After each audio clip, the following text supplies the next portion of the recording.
வாரம், வாரம் கன் டைம்ல அது எங்க இருந்தாலும், எந்த நாட்டுல இருந்தாலும் கன் டைம்ல பவர் பாயிண்ட் பிரசன்டேஷன் அப்படிங்கிறது என் தலைவர்கிட்ட இருந்து வந்துகிட்டே இருக்கும். அதே போல இந்த வாரத்துக்கான பவர் பாயிண்ட் பிரசன்டேஷன் வந்திருக்குது. இந்த ஒரு வாரத்துல மட்டும் ரஷ்ய தரப்புல இருந்து 10 மிசைல்கள், 10 வேரியஸான மிசைல்கள், 750க்கும் மேற்பட்ட ட்ரோன்கள், அது கூடவே 1200க்கும் மேற்பட்ட 1260ங்கிறாங்க. 1200க்கும் மேற்பட்ட மி ஏரியல் டார்கெட்ஸ் வந்து பாத்தீங்கன்னா உக்ரைன்ல தாக்கி எங்க நாட்டுக்கு சேதம் விளைவிச்சிருக்கிறாங்க ரஷ்ய தரப்புல இருந்து. பார்ட்னர்ஸ் ஓடோடி வந்து உதவுங்கள் அப்படிங்கிறது போல சேதங்கள், வீடியோ பதிவுகள், இமேஜஸ்லாம் வந்து பார்த்தீங்கன்னா அட்டாச் பண்ணி ஒரு பவர் பாயிண்ட் பிரசன்டேஷன் போட்டாச்சு அந்த தலைவர் இந்த வாரமும். பெருமளவுல ரஷ்ய தரப்பு வந்து தாக்குதல் பண்ணிக்கிறாங்க. இதுல நீங்க நோட் பண்ணீங்கன்னா பெருமளவுல சுமி, கர்கிவ் இந்த பகுதியில் தான் டார்கெட் இருக்கு. இதே வரிசையில வந்து பாத்தீங்கன்னா பிப்ரவரி 10 ரஷ்யா சுமி பகுதியிலையும் கர்கிவ் பகுதியிலையும் பயங்கரமான தாக்குதல் பண்ணிக்கிறாங்க. சைடுல ஒரு வீடியோ பதிவுகளோட இருக்கும். பெருமளவுல உக்ரைனோட வீரர்கள், ஆயுதங்கள் அந்த பகுதியில் இருந்ததாகவும், அந்த பகுதியில ஜிரான் ட்ரோன்களை பயன்படுத்தி தாக்குதல் பண்ணதா சொல்லப்பட்டு வருது. இந்த ஜிரான் ட்ரோன்கள்லாம் பெருமளவுல தொலை தூரத்துல இருக்கக்கூடிய உக்ரைனோட டார்கெட்ஸ், மத்த பகுதி, எலக்ட்ரிக்கல் இன்ஃப்ராஸ்ட்ரக்சர் அடிக்கிறதுக்கு யூஸ் பண்ணுவாங்க. இப்ப இந்த ஜிரான் ட்ரோன்ல பெருமளவுல களத்துக்கே யூஸ் பண்றாங்க ரஷ்யா அப்படிங்கறது இதுல இருக்கக்கூடிய விஷயம். அடுத்தது இந்த கர்கிவ்ல வந்து பாத்தீங்கன்னா கேஸுக்கான ஒரு பிளான்ட் இருந்திருக்குது. ஸோ அந்த பிளான்ட் மேல வந்து பாத்தீங்கன்னா தாக்குதல் பண்ணிக்கிறாங்க. இதுக்கப்புறம் எதுக்கு அதை எங்ககிட்ட இருந்து கேஸ் வாங்கல, நீங்களும் யூஸ் பண்ணாதீங்க. இதுல எங்க காலத்துல நாங்க இன்வெஸ்ட் பண்ணி பண்ணதானே அடிச்சிடலாம் அப்படிங்கிற அடிச்சிட்டாங்களா அப்படிங்கிற போல சிக்கல்கள் வருது. ஏன்னா இப்போ வின்டர் வந்து ரொம்ப ஹார்ஷா இருக்கக்கூடிய டைம், பனிக்கட்டிகளாக இருக்கக்கூடிய ஒரு டைம், நல்லா ஸ்னோலாம் வந்து பயங்கர கோல்டா இருக்கக்கூடிய இந்த டைம். இந்த டைம்ல இது போல கேஸ் ஃபெசிலிட்டிஸ் மேல தாக்குதல் பண்ணா எப்படி அப்படின்ற கேள்விகள் இருக்கு. பட் இருந்தாலும் இது போல தாக்குதல்கள் பண்றாங்க. ஏன்னா உக்ரைன் இப்படித்தான் ரஷ்யாவோட மிலிட்டரி யூஸ் பண்றாங்கன்னு சொல்லிட்டு தாக்குதல் பண்றாங்க இல்லையா? எனர்ஜி இன்ஃப்ராஸ்ட்ரக்சர் மேல, ஆயில், ரிஃபைனரி, ஆயில் இது மேல எல்லாம், ஸ்டோரேஜ் மேல. அதே போல இப்ப ரஷ்யா என்ன சொன்னாங்கன்னா, இதெல்லாம் சிவிலியன்ஸ் மட்டும் இல்லைங்க, ராணுவம் பயன்படுத்துறாங்க அப்படிங்கிறது போல குற்றச்சாட்டின் அடிப்படையில ரஷ்ய தரப்பு வந்து கேஸோட ஃபெசிலிட்டிஸ் மேல தாக்குதல் பண்றாங்க. இது மேலும் மேலும் உக்ரைனுக்கு பின்னடைவை ஏற்படுத்திக்கிட்டு இருக்கு. சரி, ஓகே. இப்போ உக்ரைன்ல வந்து பாத்தீங்கன்னா F-16 ரக விமானங்கள் பெருமளவுல யூஸ் பண்ணிட்டு இருக்காங்க அப்படின்னு சொல்லப்பட்டு வருது. இதுல ஒரு பாயிண்ட்ல ஃப்ரீஸ் பண்ணி வச்சு பார்த்தா அனலிஸ்ட்லாம் என்னென்ன பண்ணிட்டு இருக்காங்க உக்ரைன் அப்படிங்கிறத போல பார்க்கும்போது, இந்த ஜிபியு குண்டுகள் பயன்படுத்துறாங்க. அதுவும் அதுல இருக்கு, மவுண்ட் ஆயிருக்கு. ரெண்டாவது எலக்ட்ரானிக் வார்ஃபேர் பார்ட்ஸ் எல்லாமே இதுல வந்து மவுண்ட் ஆயிருக்கு. ஸோ அது மட்டும் இல்லாம ஏர் டு ஏர் மிசைல்லாம் வந்து பாத்தீங்கன்னா யூஸ் பண்ணியிருக்கிறாங்க. பெருமளவுல டெஸ்ட் எடுத்துட்டு இருக்காங்க. F-16 பயன்படுத்திக்கிட்டு இருக்காங்க. கூடிய சீக்கிரத்துல மிராஜ் 2000 ரக விமானமும் இங்க டெஸ்ட் எடுக்க ஆரம்பிச்சிருவாங்க. பெருமளவுல களத்துல இதுக்கு மேல பூந்து விளையாடும். எந்த ஒரு மாற்றமும் இல்ல. உக்ரைனை வந்து பாத்தீங்கன்னா ஒரு பவர்ஃபுல் நாடா மாத்துறதுக்கு மேற்குலக நாடுகள் ட்ரை பண்றாங்க அப்படிங்கிற போல பல அனலிஸ்ட் தரப்பு வந்து கருத்துக்கள் இருக்கு. இதே நேரத்துல பால்டிக் சீல வந்து பாத்தீங்கன்னா பெருமளவுல முட்டுக்கட்டை போட்டுடலாமா? அதாவது ஷேடோ ஃபிளீட் அப்படிங்கறத ஒரு விஷயம் இருக்கு இல்லையா? ஷேடோ ஃபிளீட்னா ஒன்றும் இல்லைங்க. இன்சூரன்ஸ் வந்து மேற்குலக நாடுகள் சார்பா இருக்கக்கூடிய நாடுகள் கொடுத்தா அதெல்லாம் நல்ல ஃபிளீட்டு. அவங்க இல்லாத இன்சூரன்ஸ் வேற ஏதாவது நாடுகள் கொடுத்துக்கிட்டாங்க அப்படின்னா ஷேடோ ஃபிளீட்ன்றுவாங்க. இது எப்படியோ ரஷ்யாவோட ஷேடோ ஃபிளீட்ல வந்து பாத்தீங்கன்னா ஆயில் இருக்குது அப்படின்னா இதுக்கு மேல நம்ம நேவல் பிளாக்கெட் போட்டுடலாம், நம்ம எல்லாம் பண்ணிக்கலாம்னு மேற்குலக நாடுகள், அதுவும் குறிப்பா இந்த பால்டிக் சீல இருக்கக்கூடிய நாடுகள் திட்டம் போடுறதா சொல்லப்பட்டு வருது. அடுத்தது ஜெர்மனி. என்னதான் ஆயுதங்கள் உக்ரைனுக்கு கொடுத்தாலும் அதை ரஷ்யாவோட டெரிட்டரிக்கு பயன்படுத்தக்கூடாது அப்படிங்கிற நான் தெளிவா இருக்கேன் அப்படின்னு ஜெர்மன் சான்சலரான ஓலாஃப் ஸ்கோல்ஸ் அவர்கள் அது கூடவே உதவிகள் செய்யலாம். நேட்டோல செய்யறதுக்கு நான் இருக்க மாட்டேன், அதுக்கெல்லாம் நான் சப்போர்ட் பண்ண மாட்டேன் அப்படிங்கிறது கூட தெளிவா இருக்கிறேன் ஒரு ஸ்டாண்ட்ல. ஆனா இப்போ ஒரு எலெக்ஷன் வரப்போகுது, அதோட மாற்றத்துல என்ன வேணா நடக்கலாம். வரக்கூடிய தலைவர் எந்த மாதிரியான முடிவுகள் எடுக்க போறாங்க, அக்ரெசிவா இருக்க போறாரா ரஷ்யாக்கு எகெயின்ஸ்டா, இல்லை இணக்கமா செயல்பட போறாரா அப்படிங்கலாம் வரக்கூடிய நாட்கள் தான் சொல்லும். ஜெர்மனியோட தலைவர் அடுத்தது யாருங்கிறத பொறுத்தா எல்லாமே இருக்கு அப்படின்னு சொல்லப்பட்டு வருது. சரி, ஓகே. அடுத்து இங்க இருக்குன்னா அடுத்த ரொமேனியாக்கு வந்துட்டோம்னா, ரொமேனியாவோட அதிபரா இருந்தார் இல்லையா? எலெக்ஷன் வச்சிருக்கணும் போன வருஷமே 2024 அந்த எண்டுக்குள்ள எல்லாம் எலெக்ஷன் முடிஞ்சு வந்திருக்கணும் புது ஆளு. பட் ஆனா அதெல்லாம் கேன்சல் அப்படிங்கிறாங்க இல்லையா? இப்ப அந்த பிரசிடென்ட் வந்து பாத்தீங்கன்னா ரிசைன் பண்ணிட்டாங்க. ஸோ புது எலெக்ஷன் வந்து பார்த்தா கூடிய சீக்கிரத்துல அங்க வைக்கப்படும்.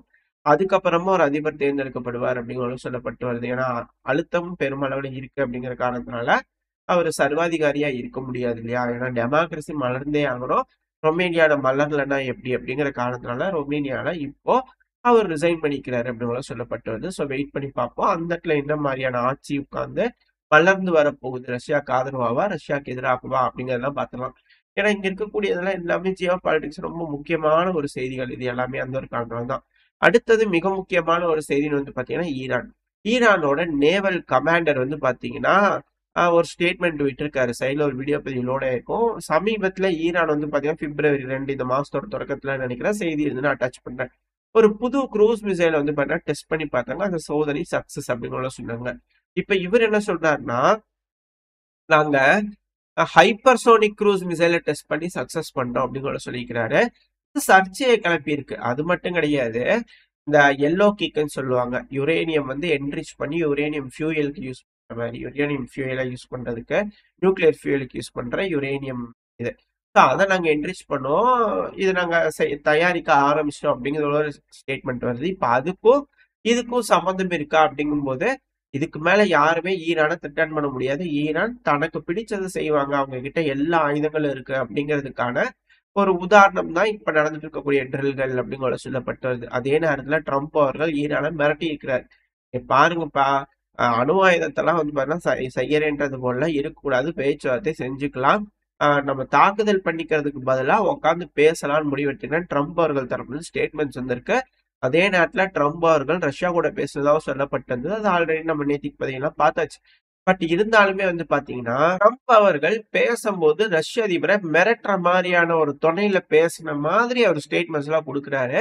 அது போல நடந்திருக்குமா அப்படிங்கறத இங்க இருக்கக்கூடிய சந்தேகம். சிலர்லாம் பொய் சொல்றாங்க அப்படி கூட சொல்றாங்க. பட் இருந்தாலும் தெரியல, மேபி இருக்கலாம், இல்லாமல இருக்கலாம்.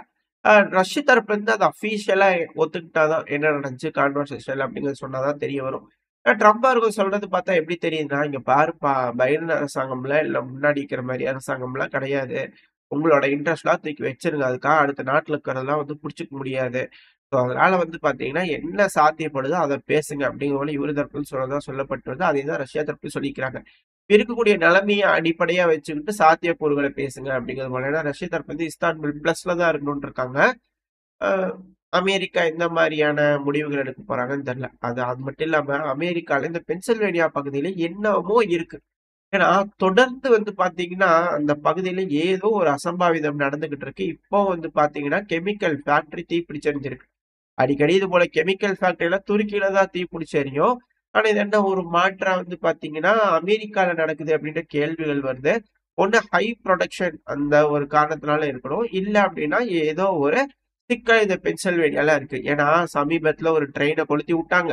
அதிர்ஷ்டவசமா அங்க இருக்கிறவங்களுக்கு யாரும் ஆகல. ஆனா இந்த கெமிக்கல் ஃபேக்டரியில சில நபர்கள் காயமடைந்ததா சொல்லப்பட்டு வருது. இழப்புகள் என்ன அப்படிங்கறது சொல்லல இந்த பதிவு இருக்கிற வரைக்கும். பட் ஆனா அங்க ஒரு தீ விபத்து ஏற்பட்டிருக்கு, வெடி விபத்து. அது மட்டும் இல்லாம அங்க ஒரு ஹெலிகாப்டர் ஆம்புலன்ஸ் வந்து விபத்துக்குள்ளாயிருந்ததுன்னு பார்த்தோம். இந்த பென்சில்வேனியா பகுதி கொஞ்சம் சிக்கலுக்கு உண்டான பகுதியா மாறிட்டு வருதா?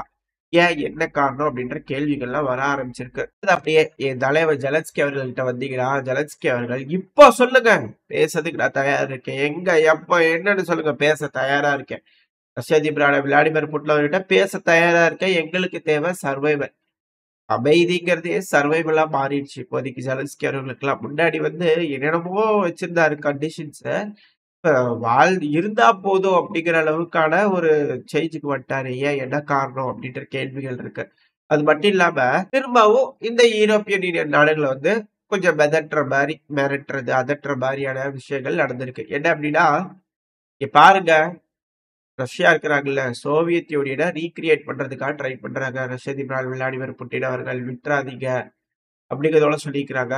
அது மட்டும் இல்லாம ஓலாஃப் ஸ்கால்ஸ் அவர்களும் சொல்லிக்கிறாரு. இங்க பாருங்க, உக்ரைனுக்கு உதவுறதுங்கிறது வந்து பாத்தீங்கன்னா அது இதா இருக்கணும். சும்மா ரேர் எர்த் எலமெண்ட்ஸ் வாங்கிட்டு உதவுற மாதிரி எல்லாம் இருக்கக்கூடாது அப்படிங்கிற ஜெர்மனோட ஓலாஃப் ஸ்கால்ஸ் அவர்கள் சொல்லியிருக்கிறாரு. இது ரஷ்யா சாரி இதை அமெரிக்கா கேட்பாங்களா அப்படின்ற கேள்விகள் இருக்கு.